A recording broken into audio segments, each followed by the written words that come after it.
Selamat siang semuanya. Hari ini kita akan mulai untuk materi asuhan kebidanan pada perempuan pada kelompok rentan. Nah, untuk materi hari ini mengenai disabilitas dan kelainan genetik ya. Kita mulai dari yang pertama, kita lihat dulu untuk pengertian disabilitas ya. Nah, untuk disabilitas ini barangkali ibu-ibu semuanya pasti sudah pahami apa sih yang dimaksud dengan disabilitas, karena waktu pembelajaran kita di materi yang pertama sudah saya sampaikan bahwa kelompok rentan itu ada beberapa ya, salah satunya adalah penyandang disabilitas pun termasuk di dalamnya adalah kelompok rentan. Nah, sekarang kita lihat kembali ya untuk pengertian disabilitas. Nah, disabilitas ini kalau menurut KBBI atau Kamus Besar Bahasa Indonesia diartikan sebagai keadaan seperti sakit atau cedera yang merusak atau membatasi kemampuan mental dan fisik seseorang. Namun, disabilitas juga merupakan kata serapan bahasa Inggris disability yang berarti ketidakmampuan seseorang untuk melakukan berbagai hal dengan cara yang biasa gitu ya. Jadi, kalau menurut KBBI itu diidentifikasi bahwa atau dirangkum bahwa disabilitas itu adalah keadaan yang membatasi seseorang secara mental atau fisik gitu ya. Nah, kalau menurut Undang-Undang Nomor 19 Tahun 2011,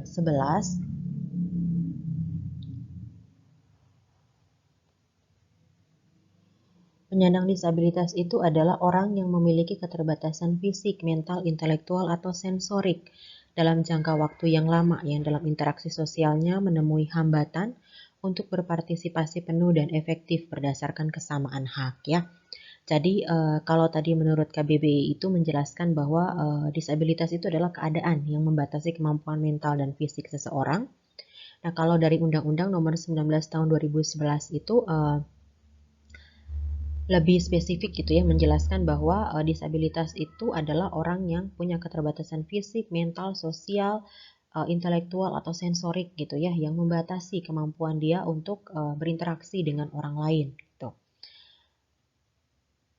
Ya, jadi secara garis besar disabilitas itu adalah seseorang yang terbatas secara mental, fisik, intelektual, atau sensoriknya untuk berinteraksi dengan orang lain, sehingga dalam kesehariannya dia mungkin harus dapat bantuan dari orang lain untuk memenuhi kebutuhannya ya. Itu pengertian disabilitas secara umum. Nah, selanjutnya kita lihat bahwa penyandang disabilitas itu mempunyai hak untuk memperoleh standar kesehatan yang sama dengan orang yang normal.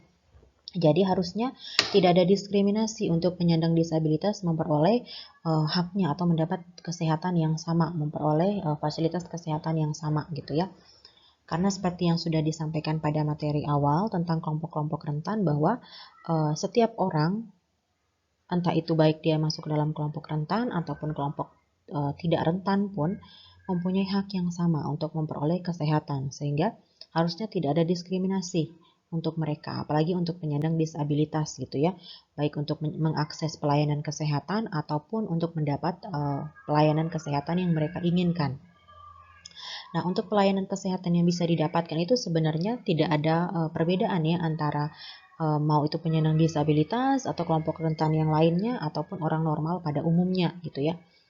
Itu dimulai dari pelayanan kesehatan untuk pencegahan, kemudian rehabilitasinya, promotif, preventif, kuratif, rehabilitatifnya itu semuanya harus didapat gitu ya untuk penyandang disabilitas. Nah, selanjutnya kita lihat ini adalah bagan program pencegahan dan pengendalian gangguan fungsional atau disabilitas ya. Jadi orang-orang dengan disabilitas atau penyandang disabilitas ini bisa dimulai atau bagan program pencegahannya itu seperti ini, dari promotif, preventif, kuratif, dan juga rehabilitatif ya. Jadi kalau dari promotif itu bisa dengan penyuluhan gitu ya, atau sosialisasi kepada kelompok penyandang disabilitas gitu untuk masalah-masalah yang mungkin bisa hanya dengan pemberian sosialisasi atau pemberian penyuluhan saja. Lalu yang selanjutnya adalah preventif. Setelah dari promotif lalu ke preventif. Itu preventif adalah untuk pengendalian faktor risiko. Misalnya ada masalah-masalah yang mungkin diperkirakan bahwa nanti akan punya dampak gitu ya selanjutnya. Jadi tidak bisa hanya dengan sosialisasi saja atau penyuluhan saja, tapi butuh untuk tata laksana lebih lanjut gitu ya, berkaitan dengan resiko yang punya dampak lebih lanjut untuk para penyandang disabilitas ini. Lalu setelah preventif, lalu ke kuratif. Kalau kuratif itu berarti berkaitan dengan pengobatan gitu ya. Ya tadi terkait dengan masalah yang dihadapi yang mungkin memang butuh pengobatan. Nah, pengobatan untuk penyandang disabilitas ini pun dari tingkat dasar sampai dengan tingkat rujukan gitu ya, itu bisa.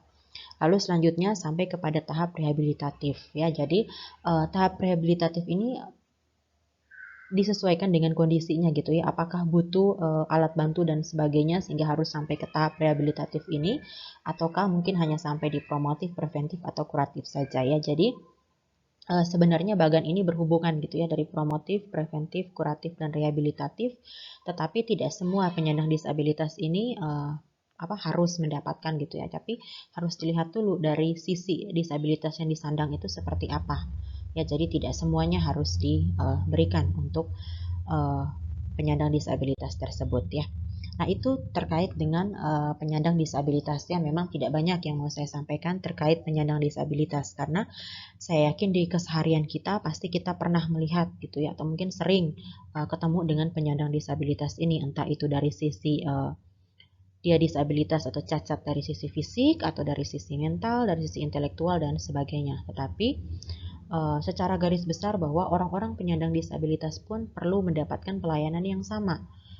Ya, tetapi terkhususnya di sini kita belajar tentang kesehatannya. Jadi memang tidak boleh ada pembatasan untuk orang-orang penyandang disabilitas untuk mendapatkan haknya, baik itu untuk mengakses fasilitas kesehatan ataupun untuk mendapatkan pelayanan yang berkaitan dengan kesehatan. Nah, selanjutnya kita lihat untuk penyakit genetik ya. Nah, untuk penyakit genetik itu adalah penyakit yang dibawa oleh gen ya. Namanya penyakit genetik, berarti penyakit ini diturunkan oleh gen. Dan kalau diturunkan oleh gen, rata-rata ini tidak dapat disembuhkan. Kalaupun dapat disembuhkan, kecil kemungkinannya untuk bisa sembuh. Nah, karena ini dari gen gitu ya, berarti dapat dikatakan bahwa ini penyakit keturunan atau dapat diturunkan kepada anak atau kepada keturunannya. Nah, untuk penyakit yang berkaitan dengan gen itu adalah salah satunya disebabkan oleh kelainan kromosom. Ya, jadi kelainan kromosom itu bisa menjadi salah satu penyebab untuk terjadinya kelainan genetik gitu ya, atau penyakit yang diturunkan, penyakit yang berkaitan dengan genetik. Nah, untuk kelainan kromosom sendiri itu disebabkan oleh dua faktor ya, yang di sini yang saya sampaikan. Dua faktor itu yang pertama adalah perubahan jumlah kromosom. Itu juga bisa menjadi penyebab untuk kelainan genetik. Karena normalnya manusia itu kan punya 46 kromosom. Ya, 23 pasang masing-masing ya, 23 pasang untuk laki-laki dan 23 pasang untuk perempuan. Yang terdiri dari 22 pasang itu untuk kromosom tubuh atau kromosom autosom, dan satu pasangnya itu adalah untuk kromosom seks atau kromosom gonosom gitu ya. Jadi normalnya manusia baik itu laki-laki atau perempuan itu punya 46 kromosom. Nah, untuk perubahan jumlah kromosom itu ada beberapa kromosom yang ada yang berkurang, ada juga yang bertambah gitu ya. Di sini saya contohkan beberapa. Yang pertama adalah untuk sindrom Down, lalu sindrom Klinefelter dan sindrom XY dan sindrom Turner ya. Nah, ini beberapa contoh penyakit kelainan genetik sindrom-sindrom ini yang menyebabkan jumlah kromosomnya itu menjadi berbeda gitu ya dari yang aslinya, dari yang sebenarnya yang harusnya 46 pasang. Nah, nanti kita akan lihat sama-sama ya, apa sih sindrom Turner, apa sih sindrom Klinefelter, apa sih sindrom XY dan sindrom Turner ya. Nah, itu dari sisi perubahan jumlah kromosom. Lalu yang selanjutnya itu dari sisi perubahan struktur kromosom ya. Untuk perubahan struktur kromosom itu adalah contohnya adalah sindrom Cray-Duket. Nah, namanya bagus gitu ya, tetapi aslinya ini tidak bagus karena sindrom Cray-Duket kalau misalnya di searching gitu ya, kalau misalnya ibu-ibu punya waktu untuk searching, itu nama lainnya adalah sindrom tangisan kucing gitu ya. Nanti kita lihat di slide berikutnya ya. Nah, untuk semua contoh sindrom-sindrom ini menyebabkan kelainan kromosom. Entah itu kromosomnya tadi seperti yang saya sampaikan menjadi lebih banyak atau menjadi lebih sedikit, atau kromosomnya ada masalah gitu ya, ataupun strukturnya yang menjadi berbeda. Nah, kita lihat yang pertama adalah sindrom Down ya. Sindrom Down itu dikenal juga dengan trisomi 21. Ya, jadi kalau dilihat secara definisi ini merupakan suatu kelainan genetik atau kelainan turunan ya, namanya penyakit genetik gitu ya. Berarti ini ada keturunannya atau ada sifat yang diturunkan sehingga seseorang menderita sindrom Down.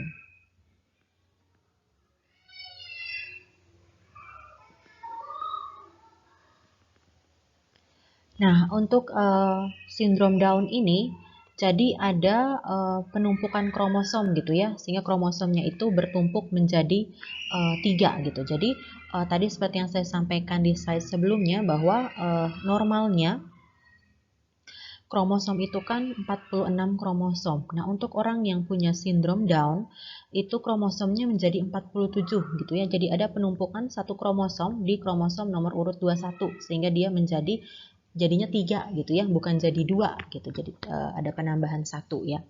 Nah, untuk gambaran klinis orang dengan sindrom Down adalah seperti bisa dilihat ya, saya punya gambarnya untuk orang dengan sindrom Down. Nah, ini contoh gambaran klinisnya. Yang pertama, matanya miring ke atas gitu ya. Lalu telinga kecil melipat ke atas, hidung kecil pesek, mulut kecil sehingga lidah tampak besar, lehernya pendek, tangannya kecil dengan jari pendek, lipatan kecil di sudut mata bagian dalam, dan keterlambatan mental. Nah, keterlambatan mentalnya ini bisa dari ringan sampai dengan berat ya. Ya, ini adalah contoh gitu ya untuk sindrom Down ya. Ini gambarnya bisa dilihat ya. Nah, jadi kalau sindrom Down tadi kan memang karena kelebihan satu kromosom ya di kromosom urutan 21 ya. Jadi kalau dilihat di gambar harusnya memang 222 gitu ya, sehingga dapatnya di akhir adalah 46. Tetapi karena ada penambahan satu trisomi di kromosom 21 sehingga ini jumlahnya menjadi 3 gitu ya. Sehingga sindrom Down ini disebut juga dengan sindrom trisomi 21 gitu ya, atau penumpukan di kromosom 21-nya. Nah, setelah sindrom Down, lalu selanjutnya kita lihat untuk sindrom Klinefelter. Nah, untuk sindrom Klinefelter ini hanya terjadi pada laki-laki ya, yang disebabkan oleh kelebihan kromosom X. Ya, kalau melihat di beberapa sumber ya, ada yang menyatakan bahwa sindrom Klinefelter ini diturunkan, ada juga yang menyatakan bahwa sindrom Klinefelter ini tidak diturunkan atau tidak diwariskan, tapi dari kesalahan genetik gitu ya saat pembuahannya. Ya, untuk sindrom Klinefelter tadi yang seperti saya sampaikan hanya terjadi pada laki-laki karena kelebihan kromosom X ya. Jadi normalnya kan laki-laki juga punya kromosom yang normal tuh ada 46 gitu ya, XY. Kalau perempuan kan XX gitu ya. Nah, untuk laki-laki dengan sindrom Klinefelter itu kromosomnya menjadi 47 gitu ya. Jadi menjadi XXY, atau ada beberapa varian sindrom Klinefelter itu yang tidak hanya XXY atau ada yang XXXY gitu ya. Jadi beberapa X gitu ya untuk sindrom Klinefelter. Ya, jadi ada beberapa penambahan atau kelebihan di kromosom X-nya. Untuk gambaran klinis dari sindrom Klinefelter ini, yang pertama adalah tidak terdapat tanda-tanda seksual sekunder pada pria gitu ya. Jadi tanda-tanda seksual sekunder pada pria itu terkadang tidak terlihat pada orang dengan atau laki-laki dengan sindrom Klinefelter gitu ya.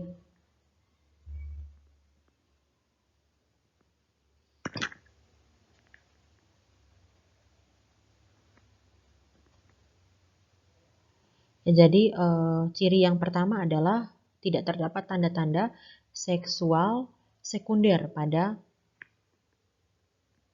pria. Nah, untuk tanda-tanda seks sekunder itu kan biasanya kalau pada pria itu kan ada misalnya perubahan suara gitu ya, suaranya menjadi lebih berat, kemudian tubuhnya jakun gitu. Badannya lebih berotot, kemudian ada kumis, ada rambut-rambut gitu ya di apa ya? Kumis lah, rambut-rambut di muka gitu ya, bulu-bulu halus di muka. Nah, untuk orang dengan sindrom Klinefelter itu rata-rata tidak terdapat tanda-tanda seksual sekunder pria ini gitu ya. Jadi tanda-tanda ini kadang-kadang tidak terlihat. Lalu yang selanjutnya gambaran klinisnya adalah ginekomastia gitu ya, penyebaran rambutnya itu seperti wanita.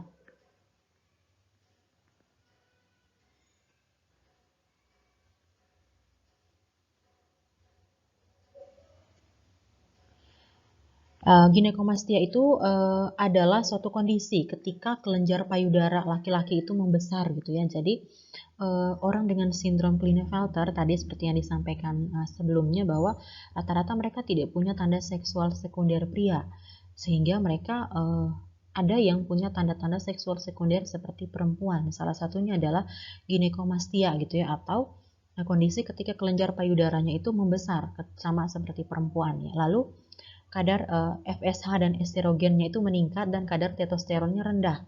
Padahal kan kalau laki-laki harusnya testosteronnya itu lebih banyak gitu ya dibanding dengan estrogen. Memang kalau estrogen pada laki-laki itu ada juga gitu, tetapi kadarnya harusnya testosteronnya lebih banyak. Tapi kalau estrogennya lebih banyak itu kan lebih akan mengarah kepada perempuan gitu ya.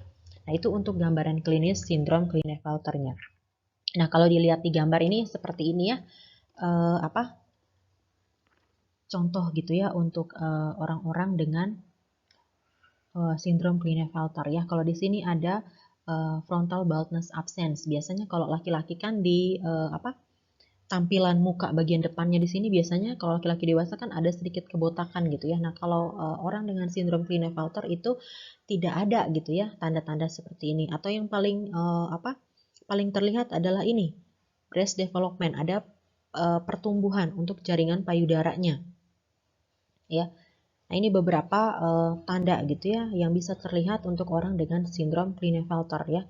Dia laki-laki tapi terlihatnya seperti perempuan gitu ya. Jadi bukan terlihat dari sisi feminitasnya saja gitu ya, tapi terlihat dari sisi fisiknya pun terlihat seperti perempuan ya, karena tadi penambahan kromosom X-nya tadi ya.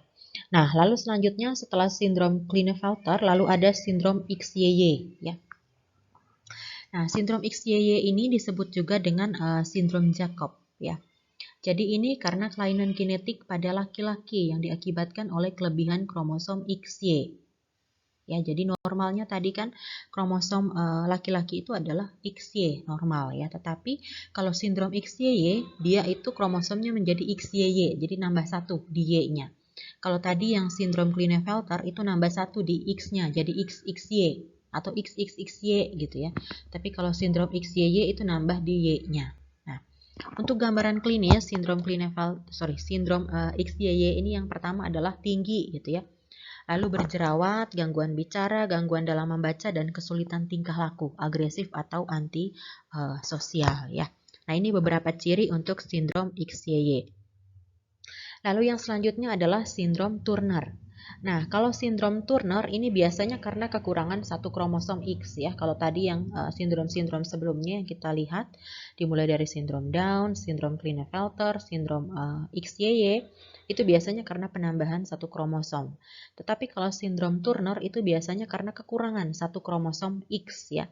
Nah, untuk gambaran klinisnya itu adalah pembengkakan pada leher, tangan, dan juga kaki. Lehernya melebar, tubuhnya pendek, dadanya lebar, dan jarak puting susu jauh. Lalu kegagalan perkembangan payudara, ada juga yang ovariumnya tidak terbentuk ya.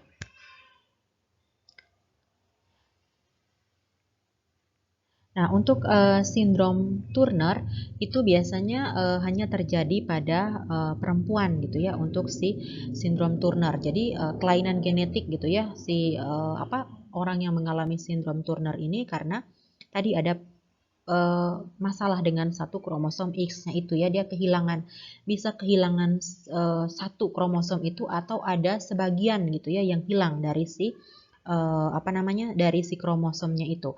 Nah, untuk penderita sindrom Turner karena ini terjadi pada wanita saja, ciri yang bisa terlihat paling utama adalah terlambat mendapatkan menstruasi pertama akibat kekurangan hormon seksual ya, karena kalau tadi kita lihat kromosom normal pada perempuan itu kan XX ya, yang terdiri dari 22 pasang itu adalah untuk kromosom tubuh atau autosom dan satu pasang itu untuk kromosom seks atau kromosom gonosomnya, sehingga orang dengan sindrom Turner biasanya akan terlihat dari dia itu akan terlambat untuk mendapatkan menstruasi pertama karena akibat kekurangan hormon seksual ini ya.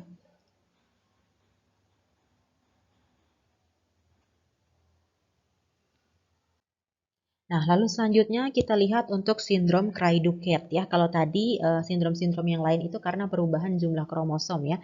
Entah itu kromosomnya bertambah atau kromosomnya berkurang. Nah, untuk sindrom Cray-Duket ini biasanya karena perubahan struktur kromosomnya yang berubah ya. Jadi kalau secara definisi sindrom Cray-Duket itu adalah kelainan genetik akibat adanya delesi atau hilangnya sedikit bagian pada lengan pendek kromosom nomor 5 manusia ya. Nah, untuk sindrom Cray-Duket ini sendiri tadi seperti sudah saya sampaikan di awal ya, kalau nama lainnya itu adalah sindrom tangisan kucing. Gambaran klinis yang pertama adalah tangisannya seperti kucing. Ya, jadi sindrom ini adalah sindrom yang langka gitu sebenarnya yang terjadi di dunia. Nah, untuk orang yang punya sindrom Cray-Duket gitu ya, rata-rata itu memang tidak dapat bertahan hidup sampai dewasa. Terdeteksi dari kecil, dari bayi gitu. Tangisannya itu seperti tangisan kucing ya. Mungkin ibu-ibu pernah melihat atau pernah mendengar gitu ya lebih tepatnya kalau kucing mengeong tuh gimana sih? Suaranya kan melengking gitu ya. Nah, sindrom Cray-Duket itu suara tangisan bayinya itu terdengar seperti suara tangisan kucing gitu. Ya.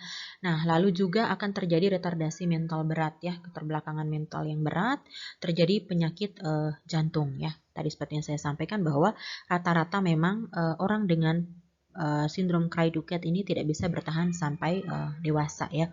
Biasanya meninggal ketika masih bayi atau anak-anak. Ya, jadi ini untuk sindrom Cray-Duket ya perubahan struktur dari kromosomnya ya bisa dilihat tadi ini sudah ditandai ya struktur kromosomnya menjadi sedikit berbeda ya untuk sindrom Cray-Duket ini. Nah itu beberapa penyakit yang disebabkan karena perubahan di kromosomnya ya entah itu kromosomnya bertambah, berkurang atau strukturnya yang menjadi berbeda ya. Lalu untuk penyakit genetik yang lainnya, ini adalah penyakit melalui autosom resesif ya. Autosom resesif berarti sifat yang muncul pada keturunan ya. Jadi kedua orang tuanya sehat sama-sama membawa gen resesif ya. Nah, jadi misalnya contoh di sini adalah albino atau anemia sel sabit ya. Jadi misalnya si ibunya adalah pembawa untuk gen tersebut, ayahnya juga pembawa. Ya, jadi kalau misalnya di meiosisnya ya ketika di pembuahannya setelah sudah terjadi kan ada 4 kemungkinan ya. Kalau misalnya ibu karir, ayahnya karir, maka anaknya kemungkinan pertama akan normal, lalu yang kedua adalah normal tetapi pembawa gen resesif atau karir. Yang ketiga adalah anaknya normal juga atau karir, normal tapi karir, dan yang keempat adalah anaknya penderita. Ya, jadi untuk orang tua yang sama-sama punya karir atau pembawa sifat atau pembawa gen untuk beberapa penyakit ya, di sini saya contohkan seperti albino atau anemia sel sabit, bisa berdampak nanti anaknya salah satunya pasti bisa untuk menjadi penderita. Ya, albino adalah seseorang yang tidak memiliki gen yang memproduksi pigmen gitu ya. Saya pikir ibu-ibu pasti sudah pernah lihat ya. Orang-orang yang albino itu seperti apa sih? Rata-rata memang tampilannya tuh ya seperti ini gitu ya, seperti yang ada di gambar ya. Rata-rata memang mereka tidak punya pigmen warna gitu ya di kulitnya. Lalu yang selanjutnya adalah anemia sel sabit ya. Tadi masih contoh untuk penyakit yang berkaitan dengan gen ya. Penyakit di mana sel darah merah tidak terbentuk normal menjadi bentuk sabit ya. Nah, lalu selanjutnya masih di penyakit genetik, ini penyakit melalui autosom dominan. Nah, penyakit melalui autosom dominan ini contohnya adalah penyakit Huntington ya. Jadi kalau misalnya ibunya normal lalu ayahnya penderita, kalau di meiosis maka setelah terjadi meiosisnya kemungkinannya adalah anak yang pertama itu adalah penderita, anak yang keduanya normal, anak ketiganya itu penderita, dan anak yang keempatnya itu adalah normal gitu ya. Jadi kemungkinannya bisa seperti ini. Kalau misalnya dia punya autosom dominan. Ya, penyakit Huntington adalah penyakit yang menyebabkan kerusakan sel saraf di otak secara progresif. Ya, biasanya menyerang di usia 25 sampai dengan 55 tahun. Nah, lalu selanjutnya masih terkait dengan penyakit yang disebabkan oleh kelainan genetik adalah penyakit karena alel resesif tertaut gonosom X ya. Yang pertama adalah contohnya buta warna, lalu yang kedua adalah hemofilia ya. Alel resesif itu berarti alel ya yang ditutupi oleh alel yang dominan. Ya, contohnya adalah buta warna dan juga hemofilia. Nah, yang pertama adalah buta warna. Faktor buta warna bersifat yang pertama resesif ya. Resesif artinya diturunkan gitu ya. Lalu yang kedua terpaut dengan kromosom X ya. Pasti ibu sudah pahami kalau buta warna bagaimana gitu ya. Karena sering ya kita mengecek gitu ya apakah seseorang buta warna atau tidak gitu ya. Karena buta warna pun termasuk penyakit resesif atau penyakit yang diturunkan. Lalu yang selanjutnya adalah hemofilia disebabkan karena tidak adanya atau tidak diproduksinya trombokinase sehingga darah sukar membeku ya. Hemofilia itu adalah keadaan di mana darahnya itu sukar membeku ya. Biasanya kan kalau normal ketika kita terluka atau seseorang terluka pasti lama-kelamaan pasti darahnya itu akan membeku gitu ya. Tetapi kalau hemofilia adalah kondisi ketika darahnya itu sukar membeku. Nah, faktor hemofilia itu bersifat macam-macam. Yang pertama resesif, sama seperti buta warna dia diturunkan. Lalu yang kedua terpaut kromosom X ya, sama. Lalu bersifat letal dalam keadaan homozigot resesif ya. Jadi bersifat letal artinya dapat menyebabkan kematian ya kalau misalnya si hemofilia ini.